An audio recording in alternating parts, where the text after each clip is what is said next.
নবীজি বলছে লা তাশরাবিল খামরা, উম্মত নেশা করো না, মদ খেও না। কেন?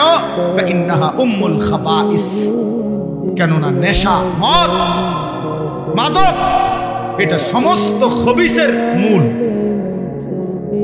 আরো শুনবেন ছেলেরা, বাবা আরো শুনো, হাদিস শুনো, রাসূলের হাদিস শুনো।